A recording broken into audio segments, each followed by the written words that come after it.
Hey, what's going on, y'all? It's the Donald Hall Show, man. Coming back with you today, man, with some content about what I've been thinking about. Today I'm gonna hit a couple topics as far as um, Crosby passing the torch to Mendoza and going over the draft, man. The first and second round of the draft, for the Raiders to see where we may be going with that. First I want to talk about the Max Crosby, and for the short term I think it's good. Max coming back. Long term, too far as it's good, as far as he back, but it's going to eventually have to be, to me, a changing in the guard, far as in the leadership, where Mendoza kind of taking the reins over in that.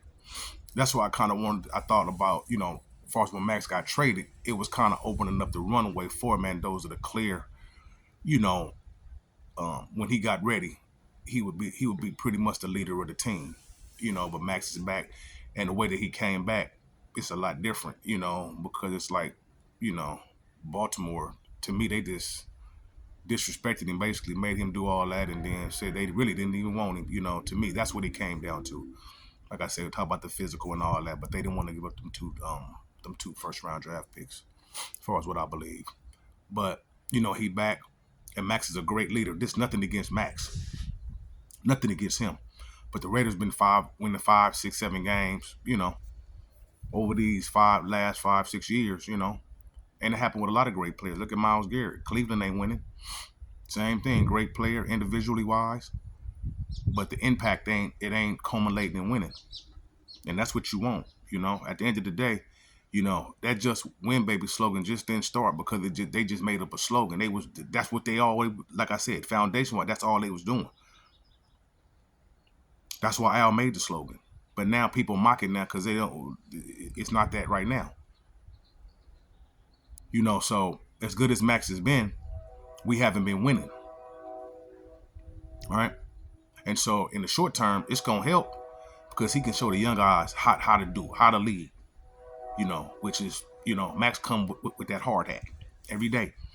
Practice, games, playing hurt, the whole deal, you know, and the young players need to see that.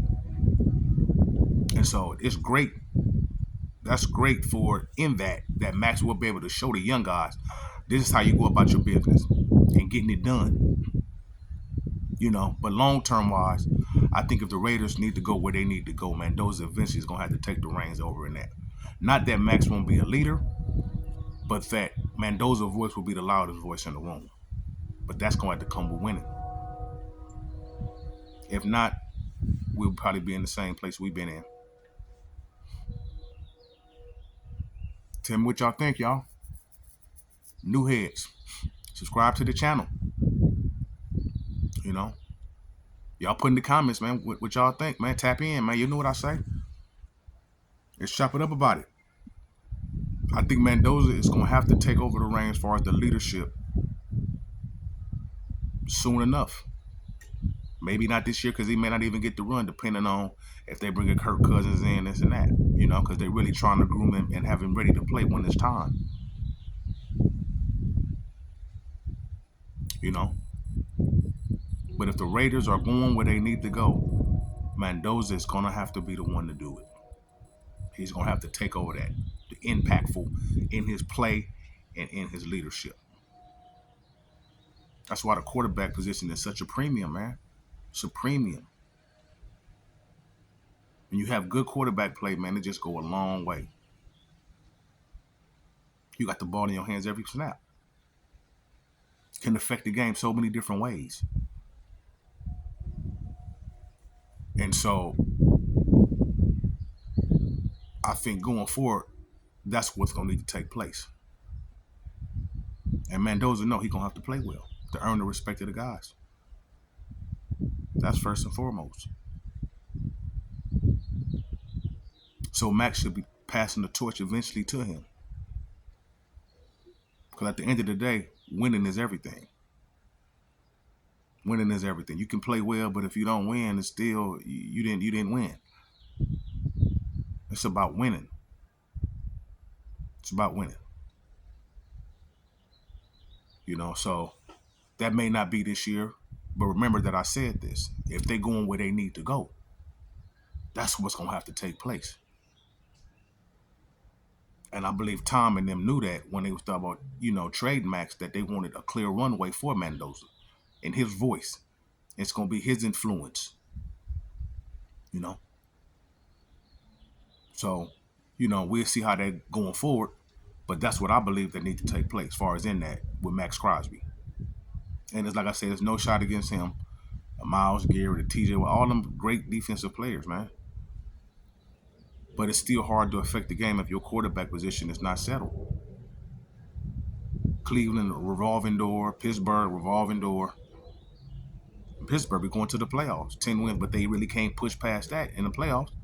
Quarterback play. Quarterback. That's what I believe. Got to have a great defense, complimentary. But if your quarterback is not competent, you're in trouble. Look at the Houston Texans. I talked about that in the last show. Quarterback position. Tell me what y'all think, y'all. Tap in the comments. You think Crosby still got to be the leader of the team? Or you think it got to be Mendoza going forward? Tell me what y'all think, man. Raider fans, Raider Nation. Tell me what y'all think. Is it Crosby going forward as far as his voice or Mendoza?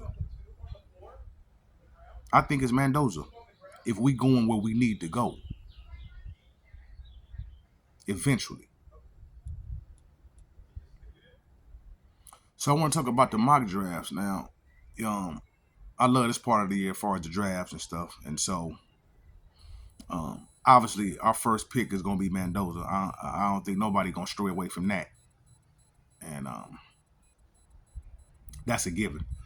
But the second round pick, with free agency still going on, we don't kind of know where they at. A little bit different. They got Linderbaum on offensive side. Linderbaum came in the offensive line. We still made another wide receiver. A true X. But with Linderbaum, JPJ, and Cole Miller, we look pretty solid on the left side. But on the right side, we got Caleb Rogers, DJ Glaze, and Charles Grant. And one of the things that I didn't like about Pete Carroll last year is that he didn't develop none of the young guys, man. So we could have really seen what we had as far as in Rogers and Grant, so we can make a better determination on not overdrafting for the next year. So we don't really know what we really got in them. Even though they played the last few games, I don't know if it was enough sample size to say, okay, we don't need another guard or we don't need another tackle. That's where I feel like Pete hurt us at. He didn't develop the guys to see what we really have going forward though. And I think that's hurting us as far as when we go into the draft now. Now, if I had to draft right now on offensive guy, I think I would go with a guard to just solidify that area of the offensive line. Because remember, Mendoza is something that we got to keep upright. We got to protect him. He's the investment. And I think I would go with Oregon player, Emmanuel Pregnon. 6'5", 320, powerful, quick feet. He can do power or the zone blocking. We need somebody with their wise on who can move, but also strong enough at the point of attack. And I think Pregnon can do it. That would give us another guy guard, maybe to compete with Rodgers, maybe so, depending on what they see on film with Rodgers. But it's still upgrade the offensive line, which is the offensive line and defensive line, the two positions that you really want to make sure you stout at. And so that may be a good idea to go get Pregnon. And have him there too to make sure you solidify that offensive line. And then I would say on defense, there's two positions that I still think may be needed, and that's a big nose tackle and a safety. Definitely need safety help. And Emmanuel McNeil Warren out of Toledo, the safety, strong safety, he's solid. Good run stopper, play against the run. He like a big nickel, can play both. He's very impactful. And that's what we need. We need some impact players, though. We got Max, we got, the Kobe Dean and Quay Walker. We got some more impact players. That's the part about with Max. It was so frustrating. He is the only impactful player on defense. Now we got a little bit more. But do we add a McNeil Walker, who I think will maybe not even be there? Because I see some stuff where they got him going in the late first round and mid, early 20s though. But if he there, man, I'm telling you, I'm jumping on that because he impactful. Almost playing that human world type position with Seattle, that big nickel that can tackle, but that can cover in the back end too. You need that. You need that.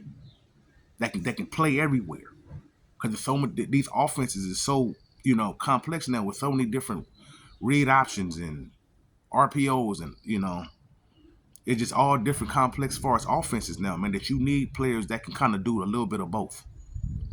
But if he's not there, I'm going at the Lee Hunter from Texas Tech. 6'5", 320. And so, we got to think about that. Do we want the zero tech guy, Lee Hunter, who played with a lot of great players, with David Bailey and Jacob Rodriguez and Romello Heights, them all going top 4 picks. What you do with that? What you do with that, huh? So, we just got to think about, do we want the nose tackle? Or do we want the safety? Lee Hunter can move. He 330. Disruptive. Zero tech, can play over the center. Or he can be in the one tech, shade over the guard. But he real disruptive, and he can anchor down. He can move the pocket. He play the run good. I think his grade far as the run stopping and run was like a 84. That's great. We're going to need a big guy in the middle if we don't go in free agency and grab nobody else. And I think Lee Hunter still may be there at 36. So that may be a prime choice that we need to go out and get, man. Y'all tap in, man. Tap in the comments, man. Tell me what y'all think. Subscribe to the channel, new heads. The draft coming up for the end of free agency is we're weekend with the free agency, so we going to second tier and third tier players that they signing, and the draft I'll be probably doing that once a week or just tapping in, depending on who we sign, this and that, to try to see where our needs are really at going forward. But this just the start of the mock draft stuff, but so many different players and film and breakdowns and stuff. I think Lee Hunter would be a really good pick if McNeil Warren is not there. So, we'll talk about it going soon, man. We'll talk about it and chop it up about it, man. See where we stand at, going forward, man. But y'all get the Silver Age t-shirts, man. The tees. SilverAgeTees.com, man. Snatch the apparel. Some nice t-shirts, man. But we'll get up soon, y'all. Go on.